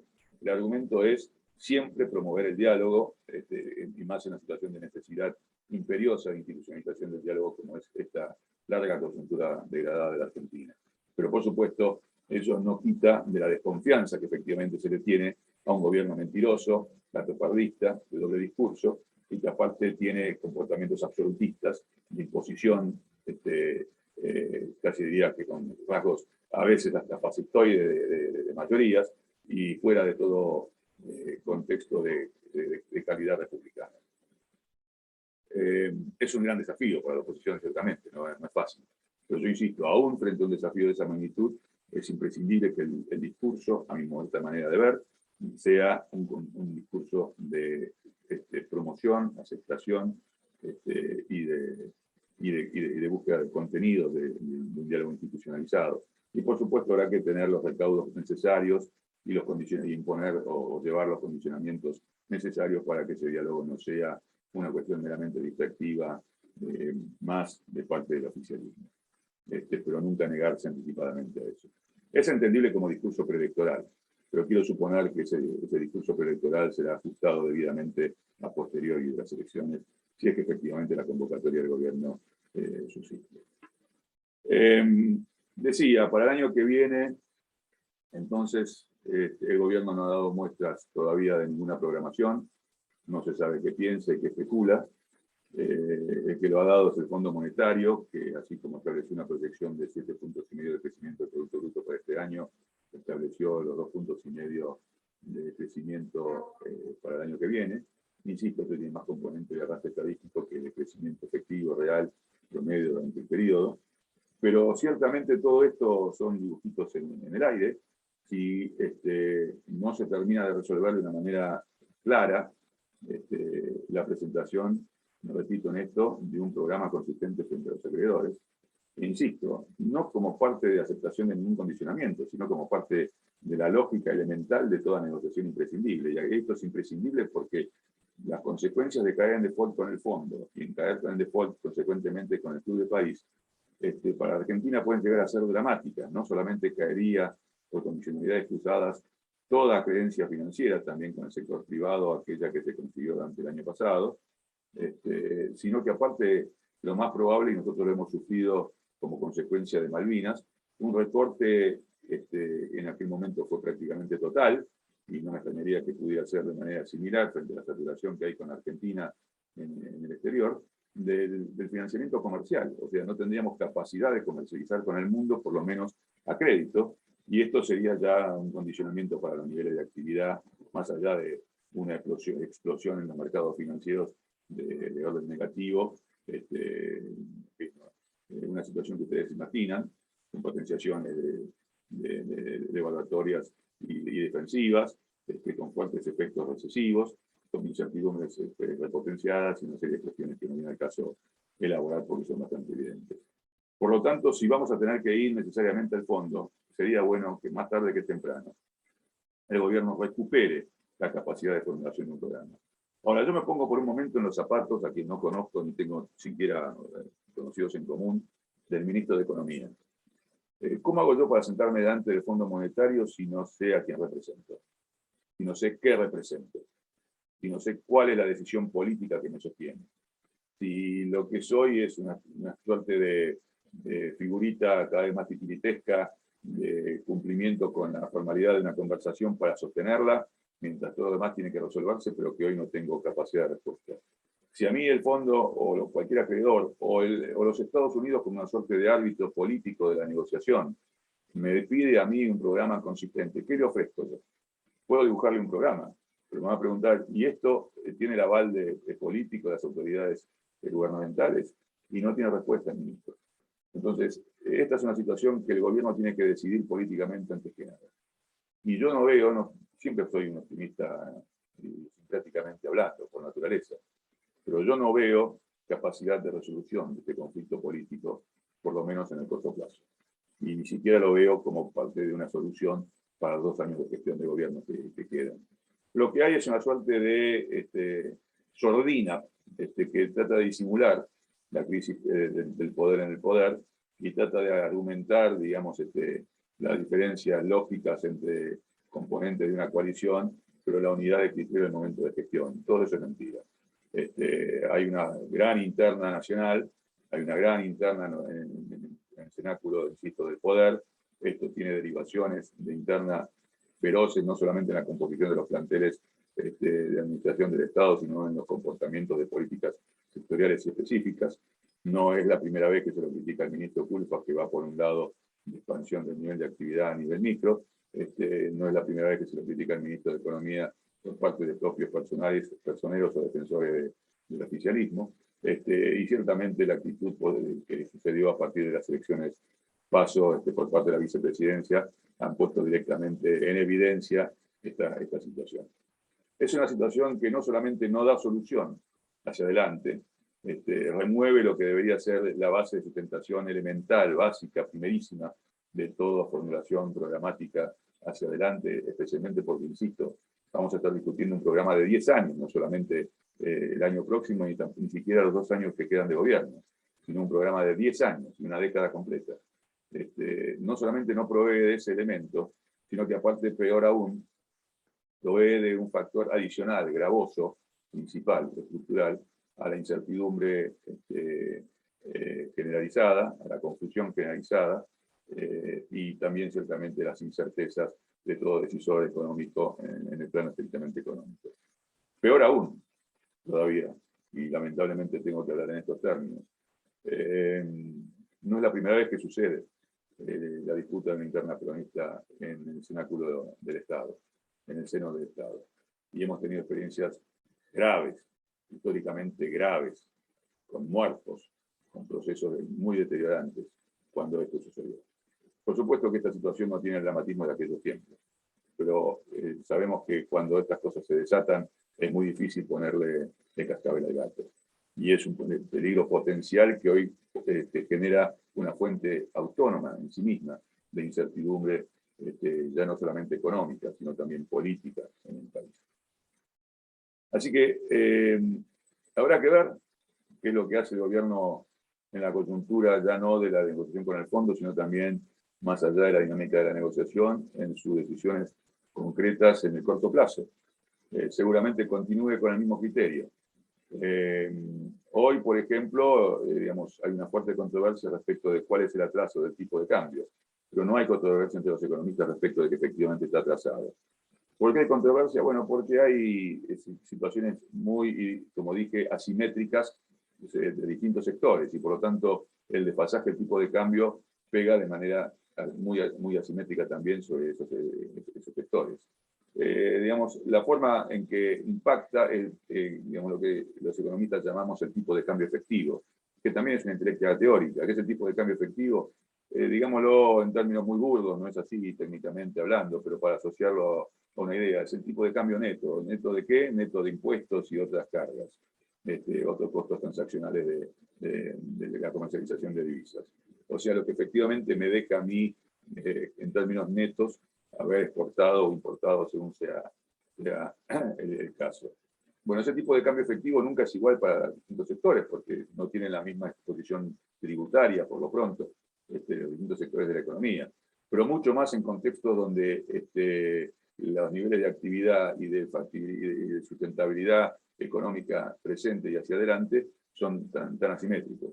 Por lo tanto, es difícil evaluar el nivel de atraso efectivo que pueda tener el tipo de cambio. Se lo mide por niveles promedio. Está lo que se llama el tipo de cambio real promedio, multilateral, que es un tipo de cambio que se toma respecto de aquellas monedas que son los principales jugadores, los principales contrapartes del comercio exterior de la Argentina. Y medido en estos términos, el tipo de cambio da ya un atraso, pero un atraso mucho más leve de lo que puede significar otras mediciones de orden más sectorial sobre determinados sectores. Estamos hablando en términos de tipo de cambio multilateral real, de un atraso en el orden del 15 al 20% según la base que se quiera tomar como de competitividad suficiente para recuperar los niveles de actividad. Pero de ese orden de magnitud. Y de ese orden se habla también como una posibilidad de devaluación inmediatamente posterior a las elecciones, al mejor estilo de Fábrega, digamos, después de las elecciones en época de Cristina. Pero yo personalmente desconfío que esto sea así. Creo que sería una mala solución y creo que en esto el gobierno tiene posición política porque tiene además posición ideológica. Porque cualquier toque del tipo de cambio de una sola vez, por más que sea de 15 a 20%, le pasó a Kicillof en su momento, significaría un reforzamiento del nivel de aumento de precios. Y estamos en una situación altamente delicada, porque estamos en una situación de alta liquidez, de alta incertidumbre, de alta remarcación de precios de tipo inercial, y por lo tanto acercándonos peligrosamente a cualquier umbral de periodización. No estoy con esto diciendo que va a suceder, no quiero ser pesimista, no quiero ser dramático, lo más probable es que no suceda, pero nos estamos acercando cada vez más a ese umbral y es una situación que genera potencialidades incrementadas de los problemas que ya sufrimos en términos de incertidumbre y de comportamientos defensivos en el presente. Sí es probable que se haga un intento importante, comprometido con el fondo, de achicamiento de la brecha. Habrá que ver cómo, porque cuando no tenemos brechas importantes entre un tipo de cambio oficial y un tipo de cambio libre, cualquiera sea la versión del libre, en este caso el paralelo, lo que tiende a devaluarse es el tipo de cambio oficial. Digamos, la brecha tiende a cerrarse siempre por devaluación del oficial y no por achicamiento del paralelo. Por lo tanto, si no va a haber una política de devaluación de shock de una sola vez, en el tipo de cambio oficial, habrá que ver cómo se hace para achicar la brecha.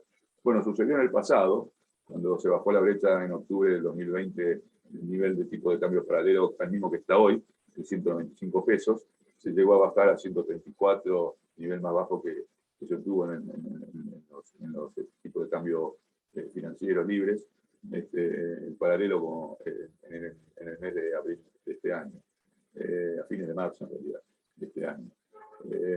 Sin embargo, se devaluó un 50% también desde entonces, y hoy el tipo de cambio está en los mismos niveles de octubre del año pasado en términos del tipo de cambio oficial.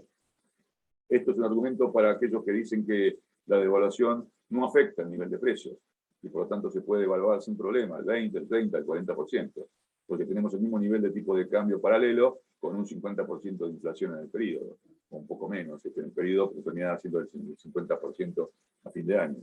Lo que yo digo es que esto es así como ha sido así la reducción del déficit fiscal de Duhovne y sin embargo procesos fuertemente inflacionarios al mismo tiempo. O sea, estas cosas suceden en economías que están fuertemente desarregladas en su estructura de precios relativos, pero no necesariamente lleva a conclusiones de que el tipo de cambio, que una mega devaluación o una devaluación de importancia no tenga efecto sobre precios. Por el contrario, sería explosivo y sería muy contraproducente. Por lo tanto, para concluir, o para ir concluyendo, no quiero extenderme en demasía, uno se apasiona un poco con estas cosas, no solamente padecemos un contexto político de fragmentación o de fractura, digamos, en el cenáculo del poder, que le quita sustento a cualquier programación económica hacia adelante. No solamente adolecemos entonces de una falta de programática, o de programática creíble, ya no solamente para salir de la crisis y la poscrisis, sino fundamentalmente para tener la factibilidad de negociación de nuestras acreencias explosivas a partir de marzo del año que viene. Sino que además estamos en un contexto donde el herramental económico del que dispone el gobierno es cada vez más reducido y cada vez más difícil de implementar. genera cada vez más situaciones de tipo contrapuestas, donde apuntar a generar mayor competitividad puede reforzar el proceso inflacionario y tener, digamos, y tener resultados que salgan el tiro por la culata. Para decirlo en términos más sencillos, estamos en una de las peores crisis históricas en la historia argentina, económicas en la historia argentina, en medio de una grandísima tormenta, sin capitán y sin brújula. No es una situación fácil. No es una situación donde podemos pedirle maniqueamente al gobierno liberen las variables que el mercado lo va a solucionar. No es cierto, no es cierto. No estamos en condiciones de factibilidad ni política, ni social, ni económica, de un mega ajuste como muchas veces la derecha más recalcitrante, la derecha económica más recalcitrante solicita. Eso no es cierto. Pero tampoco podemos estar cronificando situaciones de irregularidad y de desajuste, de desbarajuste de precios relativos y de desajuste permanente de las variables macroeconómicas. Por lo tanto, no solamente es necesario un entendimiento político en el seno mismo del poder para darle sustentabilidad a su propia posición, sino que yo entiendo que es necesario que de alguna forma apuntemos a que la convocatoria, por suerte al menos hay una convocatoria, es un elemento diferencial respecto de la historia más reciente del peronismo, empiece a tener posibilidades de factibilidad. Insisto, sin ingenuidades, sin actitudes para, digamos, sin sentido, con las desconfianzas propias de quien se ha sabido ganar, pero con el compromiso, digamos, ineludible, la responsabilidad moral, cívica de la oposición en su conjunto, ya no solamente de Juntos por el Cambio, de todo el espectro dirigencial de la Argentina y no solamente político, de poder institucionalizar un diálogo político tal que más allá de ser un esquema de superestructura que poco afecta al interés directo de la gente, permita condiciones de gobernanza para un programa económico que sí pueda tener entonces incidencia concreta sobre la gente. Yo creo que no solamente esto se ha convertido en una necesidad imprescindible en estos tiempos históricos, porque hemos prácticamente llegado al fondo del mar, sino que es imprescindible también para recuperar horizonte en un proyecto nacional, lo que ojalá algún día sea un proyecto nacional, que no va a surgir de esta iniciativa, pero que quizás pueda ser un punto de partida para que sucesivas iniciativas en la misma dirección vayan reforzando la posibilidad de generación de un proyecto nacional. No solamente es necesario, no solamente es imprescindible, yo creo que es la única alternativa que enfrentamos en este momento histórico. Por lo tanto, vuelvo a remarcar sobre la responsabilidad de la Unión Cívica Radical en este sentido. Por supuesto, es una responsabilidad relativa frente a tantas otras. Siempre la responsabilidad principal va a ser del gobierno nacional. Y más allá del signo político del gobierno nacional y su propio comportamiento, que siempre ha sido sesgado y autosuficiente, sino simplemente porque es quien administra los asuntos de Estado. Pero mucho más en el caso del peronismo. Sería muy peligroso, no solamente muy desilusionante, sino muy peligroso que esta sea una convocatoria falsa que pretenda utilizar a la oposición para diluir los costes políticos propios. Sería muy peligroso la estabilidad política y económica del país en un muy corto plazo. Por lo tanto, es una convocatoria que debemos hacer nosotros, los radicales, a la institucionalización del diálogo y a la responsabilidad política del oficialismo en su participación en ese diálogo. Pero debemos ponernos en predisposición para reclamar esas condiciones. Si no, no vamos a tener la autoridad moral de poder hablar de estas cosas. Y si no hablamos de estas cosas, bueno, seguiremos en el corsi y ricorsi eterno de la vida nacional, en las fluctuaciones y en los ciclos periódicos de crecimiento y de estancamiento, de inflación crónica, de umbrales de pobreza cada vez mayores y, bueno, de deterioro general de la vida nacional. Y termino con una referencia que me parece también sustantiva de mencionar. No solo son herramientas metodológicas de lo que estamos hablando, por supuesto que son la base de recomponer una propuesta concreta, política, del radicalismo hacia la ciudadanía. Concreta, política, programática, no solamente en términos políticos, sino en términos económicos, en términos sociales. Insisto, no es un diálogo vacío superestructural. Es la base de propuestas políticas electorales concretas.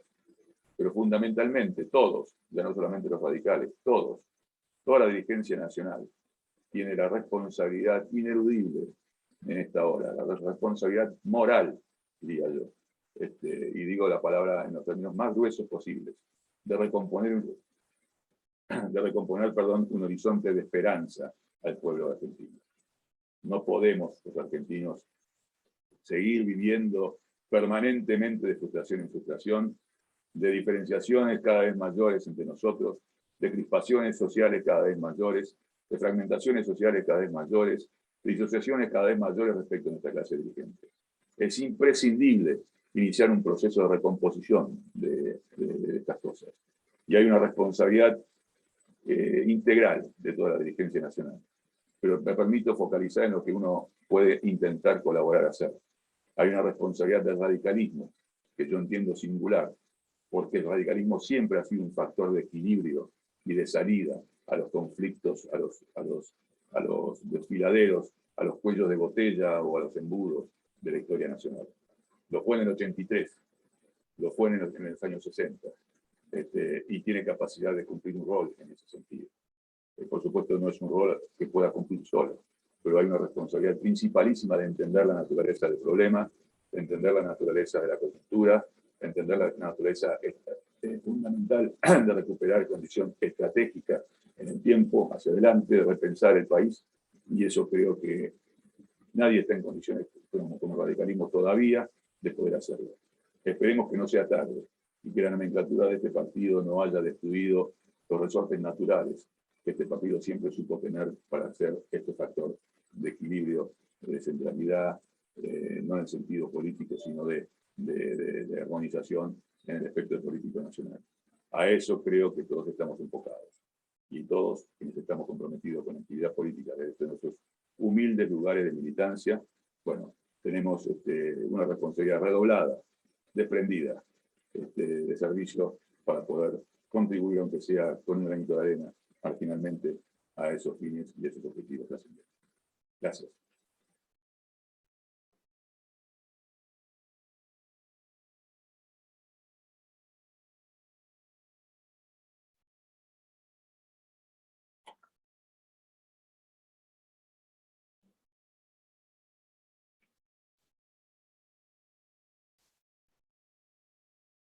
Tenés el micrófono cerrado, Seba.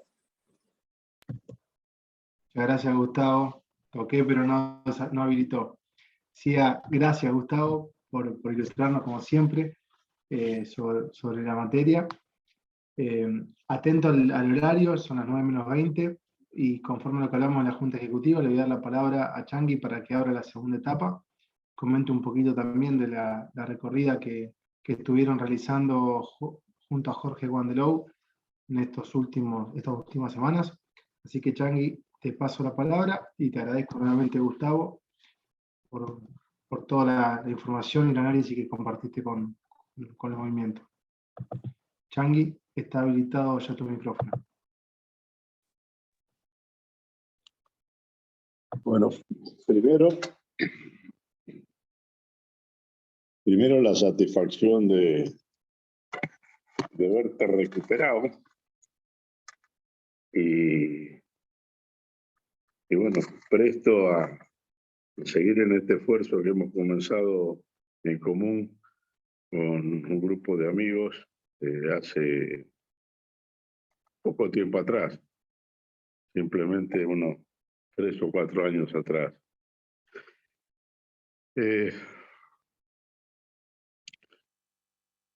Yo quiero unir un poco este pase muy veloz por 14 provincias que hemos hecho con Jorge,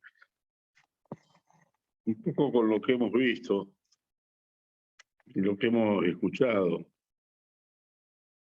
en cuanto a la situación de las distintas provincias, de su gente.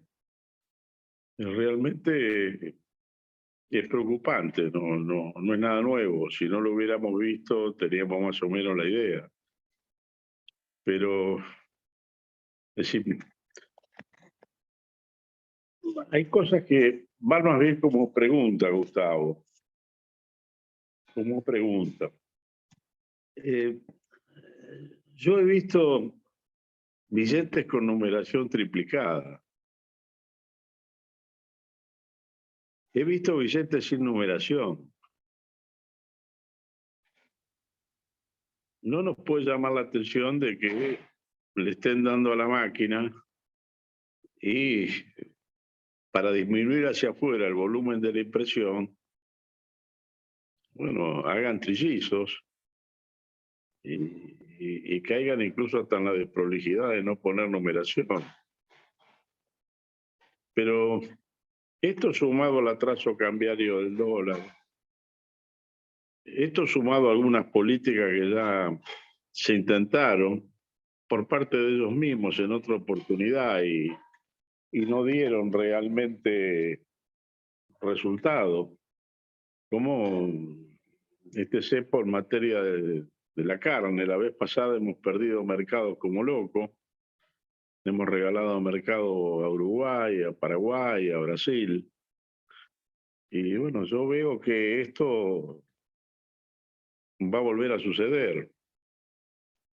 Entiendo también que frente al resultado de la PASO, el gobierno se vuelve un poco loco, pierda todavía más la brújula que ya ni tenía antes y piense que hay que llegar al 14 como sea, de la mejor manera posible, y por lo tanto hay que dar, como ellos mismos lo han expresado en una forma bastante chabacana,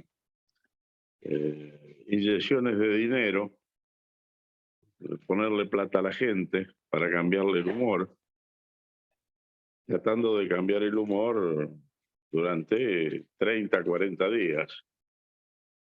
Bueno, esto, si puede aumentar el consumo, lógicamente, si se tiene un peso más en el bolsillo, pero todos sabemos que después del 14 no pueden seguir poniendo peso más en el bolsillo porque lo que están poniendo es papel picado. Entonces, de un no economista a un economista, yo lo que veo es como que se pisa un resorte para poder llegar al 14. Y después del 14, ¿qué pasa con el resorte? Esta es la preocupación que se me ha ido agigantando a medida que camino y a medida que recorro. Porque vos señalás bien algo que pensamos todos, que el partido en situaciones de este tipo tiene la obligación de aportar, que lo ha hecho en otras oportunidades. Pero el problema que le veo como anexo es que nunca lo he visto tan desmantelado al partido como ahora.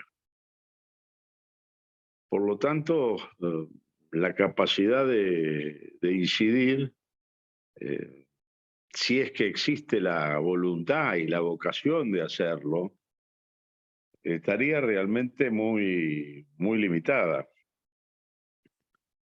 Me reconforta ver de las 14 provincias que superficialmente hemos caminado, porque solamente en algunas hemos hecho 2 localidades, en la mayoría solamente las cabeceras. Me reconforta ver que hay con qué plantearse una recuperación. Una recuperación que por supuesto no va a ser inmediata, espontánea, rápida, pero vemos que hay con qué. Y en alguna provincia realmente la preocupación es enorme. Puntualmente en el caso de Santiago del Estero. Hasta hace unos años atrás veía la posibilidad de una recuperación. Pero bueno, frente a una intervención que lleva 13 años, ya prácticamente no se encuentra gente, no se encuentran radicales. Radicales dispuestos a plantearse la epopeya de tratar de recuperar, reflotar, reconstruir el partido. Y bueno, es decir, algunas dudas, le aparece a alguna gente nos hacen preguntas y para los que no somos economistas la podemos contestar vagamente, así que sería importante que en los próximos días tener una especie de puntuación en alguna de estas cosas. Por ejemplo, todos sabemos que el tema de la inflación viene de larga data. Todos sabemos que el tema del endeudamiento también viene de larga data. Pero, por ejemplo, algo que vos mencionabas y que lo tenemos incorporado, como que el gobierno anterior entregó con baja deuda internacional, pero una muy abultada deuda interna y una metida de mano en algunas cajas, como por ejemplo el tema del ANSES. Pero también eso se conjuga con alguna otra cosa que uno la ha sentido en el pasado y no tan en el pasado, y que no me cierra del todo a mí, y he escuchado preguntas al respecto también, y uno por ahí como no maneja los detalles puntualmente, sería bueno que hagamos alguna cosa y se la hagamos llegar a los amigos en todas las provincias, porque yo recuerdo que junto con esto del bajo endeudamiento externo, apareció de golpe que había que pagar la deuda del Club de París, que Kicillof la había mal negociado, pero no pagado. Y esto hizo que discutiéramos internamente cuando aparecía la posibilidad de ese pedido de préstamo de 54.000 millones, de los cuales ha usado creo que 44, y nosotros nos oponíamos. Sacamos un documento, si mal no recuerdo, Gustavo, señalando que entendíamos que no era necesario sacar ese préstamo, que iba a resultar después impagable y que iba a generar condicionamientos muy, pero muy grandes para el futuro en el país. Fijamos una posición pública. Lamentablemente nuestra voz, nuestros pulmones, nuestra garganta no es tan fuerte y bueno, el endeudamiento se contrajo. Pero yo querría que me refrescara si realmente una parte, porque no todo fue la bicicleta financiera, hubo pagos ahí. Y yo en esto quiero ser absolutamente objetivo, con el gobierno que sea. Es decir, los números tienen que ser lo que son, ni tienen que ser inflados, ni tienen que ser disminuidos. Y bueno, y la idea que tengo es que una parte se pagó la deuda del Club de París que mal había negociado Kicillof. Y después algunas otras cosas, y después hay no recuerdo si eran 10 o 12.000 millones que sí aparecían evaporados con la bicicleta. Nosotros estamos por salir dentro de unos días, cuando podamos acomodar los huesos para la zona de la Patagonia, que la vemos muy conflictuada, no solo desde el punto de vista económico, la vemos conflictuada desde un punto de vista político, con una suerte de cosas que ya no me asombran, que salen del Ejecutivo Nacional y que para mí son inentendibles. Es inentendible que frente a las agresiones que viven pobladores del sur, el gobierno nacional se lave las manos. Cuando estamos hablando de cortes en la Ruta 40, que es una ruta nacional, cuando estamos hablando de intervención, incendios, agresiones dentro de parques nacionales, que también es un territorio federal, y donde por sobre todas las cosas hay argentinos, familias argentinas, productores argentinos, que viven en la permanente zozobra de que los maten o de que les quemen las propiedades o que se las tomen. Entonces, yo sé que vamos a tener problemas para hacer este pedazo de la gira, para tratar de completar en lo posible las 24 provincias, las 23 provincias va y capital. Pero estamos dispuestos a intentarlo. Estamos dispuestos a intentarlo.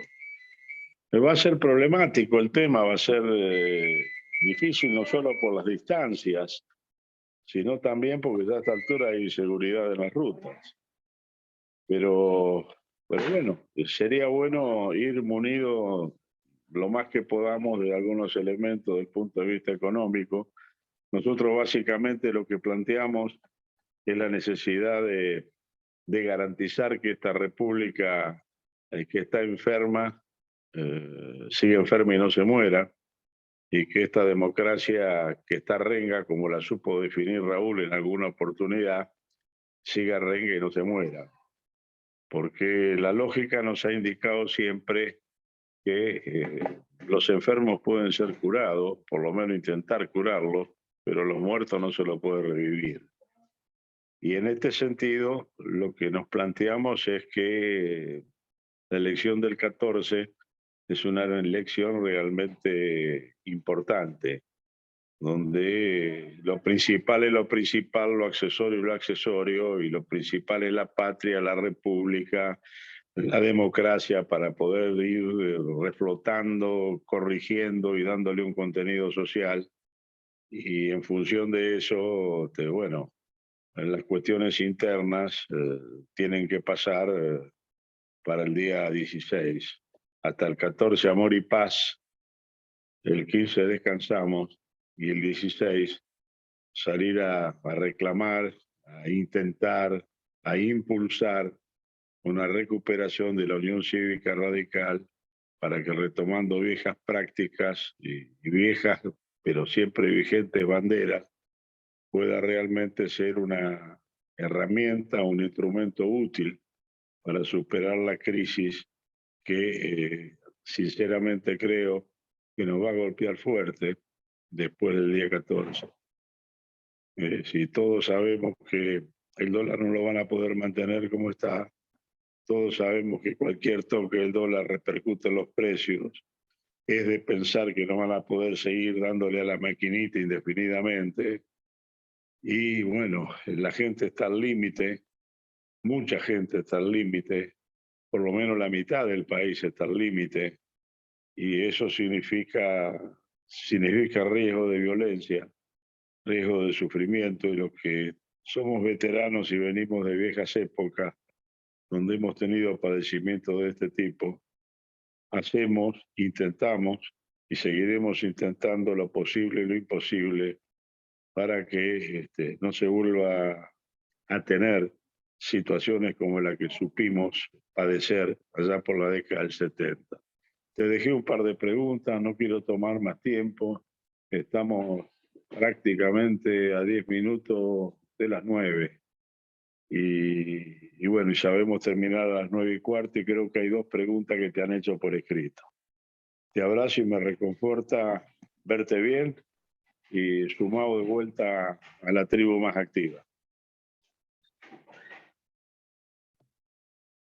Bueno, Chanqui, me pone en una situación un tanto compleja, pues son las 9:05, hay 2 personas anotadas para hacer uso de la palabra, y estamos medio jugaditos. Yo no sé si... Creo que estamos para reeditar, digamos, la charla y poder hacer una jornada más de preguntas y respuestas. Te voy a habilitar el micrófono, Gustavo, pero vamos a quedar medio complicado para que lleguen a poder hablar las 2 personas que están anotadas, y ya vamos a cerrar la lista de oradores con ellos. Está habilitado el micrófono. Bueno, en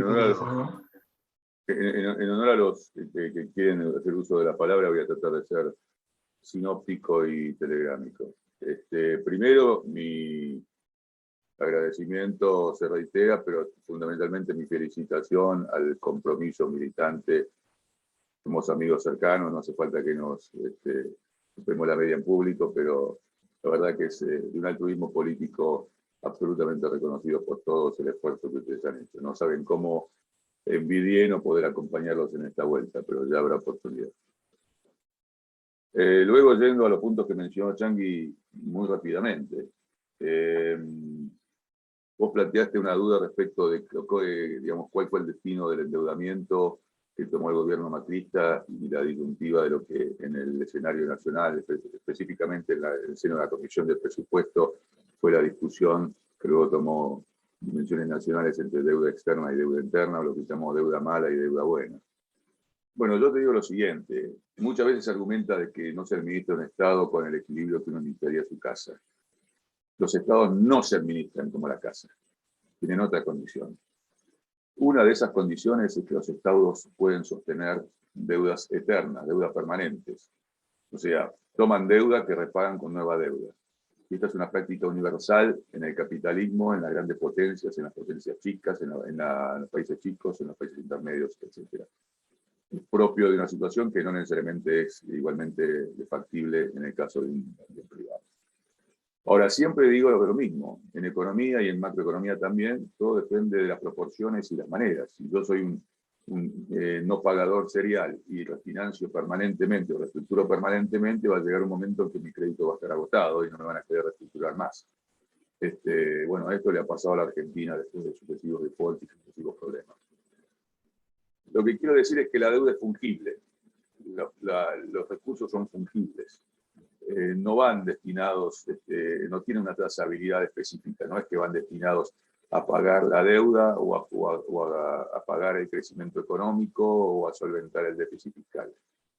Son endeudamientos que se toman, que cuando son en magnitud, implican ver la contrapartida digamos, en algún comportamiento, deseablemente en crecimiento económico. Bueno, eso no es lo que ha sucedido en el caso de la gestión macrista. Se tomó deuda como nunca, a una velocidad que era la mayor velocidad de endeudamiento en 4 años en la historia, hoy superada por el macrismo, por el oficialismo en términos de deuda interna, en términos de deuda en pesos, pero con el agravante que es una deuda en dólares. O sea, entre la disyuntiva entre deuda mala y deuda buena que argumentaban unos y otros, yo diría, ambos tienen verdades parciales. Efectivamente, la deuda en dólares enfrenta condicionamientos de los acreedores, como no enfrenta la deuda en pesos, y especialmente si la deuda en pesos es una deuda intergubernamental, pero no se puede hacer abuso de eso, como por ejemplo del Fondo de Sustentabilidad del ANSES, porque le saca la plata a los jubilados. O sea, lo que hay que juzgar son las intenciones, la consistencia, el criterio del endeudamiento. Y mirarlo a través de cómo ha funcionado después la contrapartida eventual de ese endeudamiento.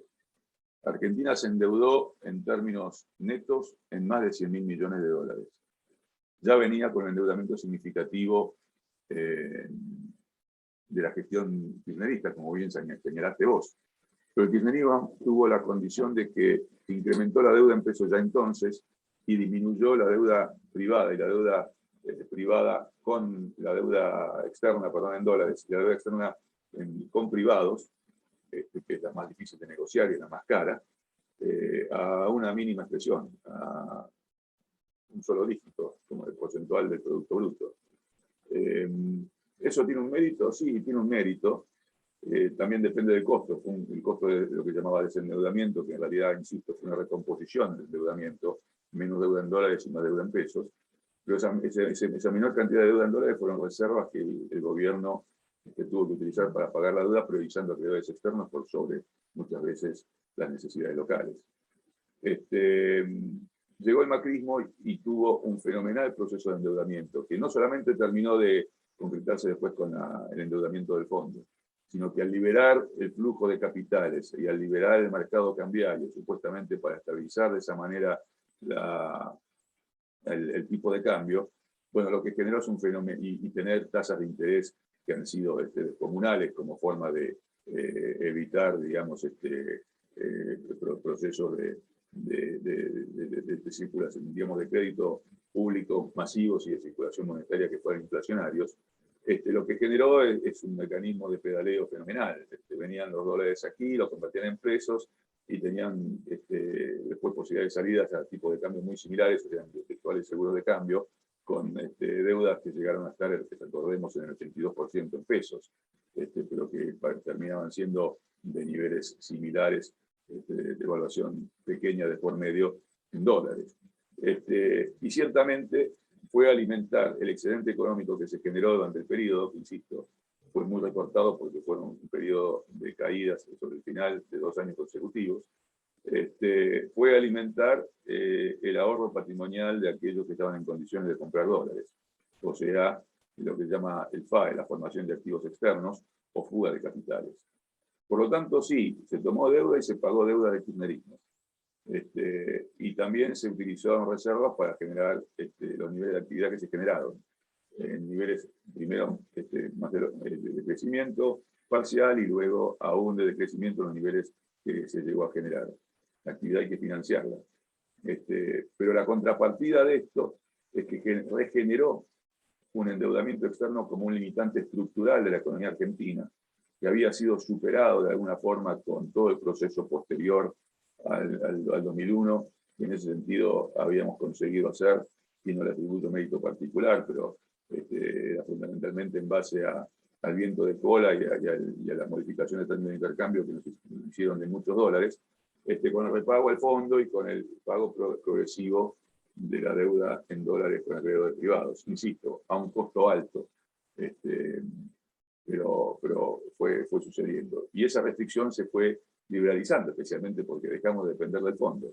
Y hoy se restableció de manera acuciante, porque no solamente tenemos que volver al fondo como, digamos, patronazgo general de nuestro programa económico, sino que aparte tenemos acreencias que son absolutamente explosivas con el fondo y que nos ponen en una situación de alta debilidad en la negociación.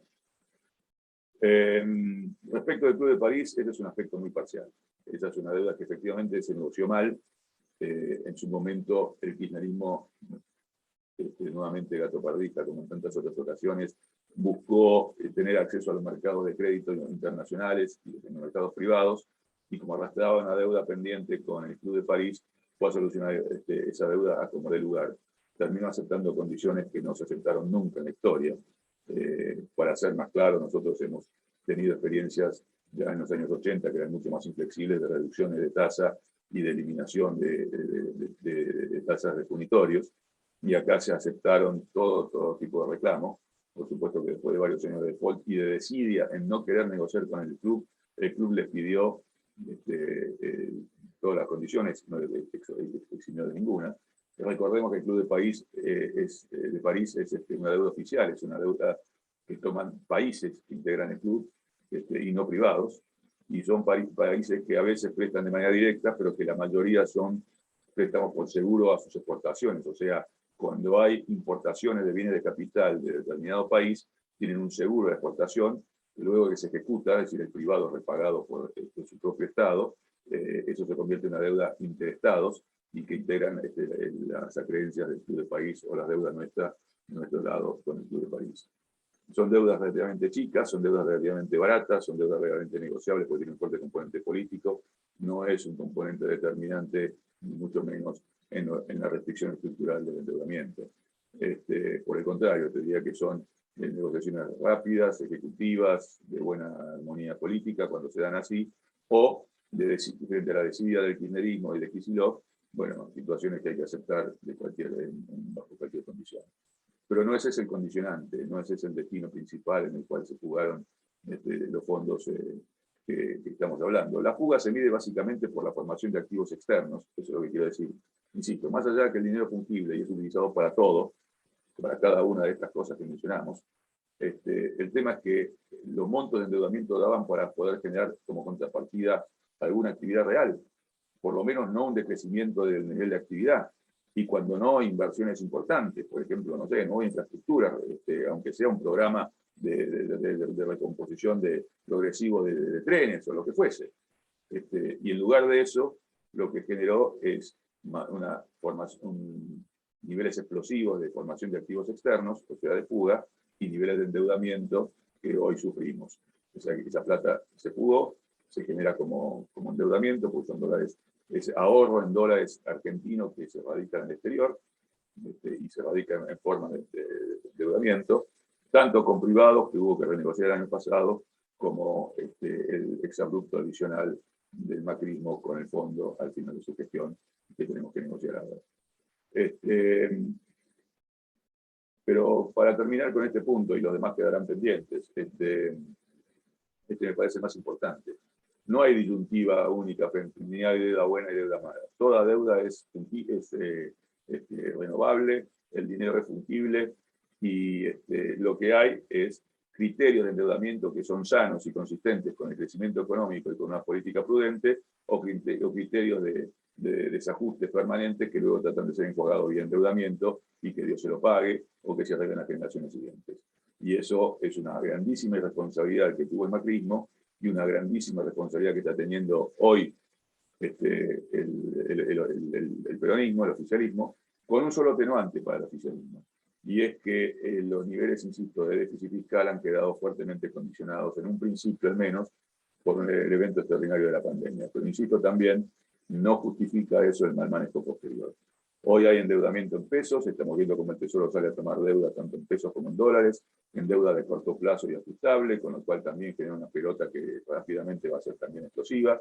Y cuando la deuda se convierte en explosiva, se desprende, digamos, se desconecta de la capacidad de repago del deudor, bueno, se convierte en un problema. Cuando esto lo hace un Estado, se convierte en un problema de inestabilidad macroeconómica fundamental.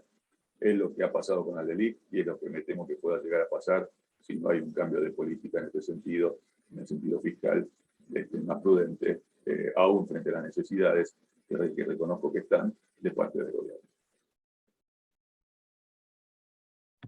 Bueno, muchas gracias, Gustavo. Como decíamos, hay 2 personas anotadas en la lista de oradores. Le voy a dar la palabra a ellos, les recuerdo que tienen 5 minutos para hacer uso de la misma.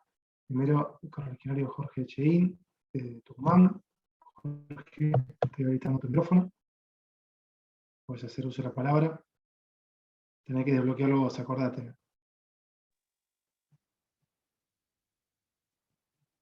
Te escuchamos, Jorge.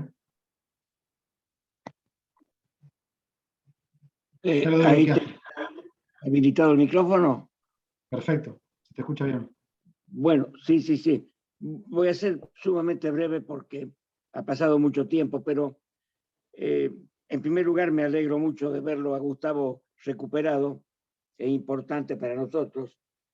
Y hace unos días se cumplió el aniversario del fallecimiento de Bernardo Greenspun. Eso me hizo llamar a reflexión sobre esta excelente exposición que hizo Gustavo, y recordé esta historia. Voy a ser sumamente breve.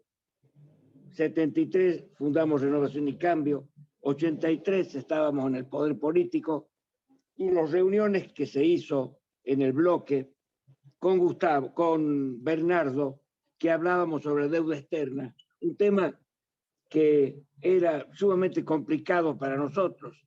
Estábamos en otra cosa, con otra idea, con el programa del 83 de Alfonsín.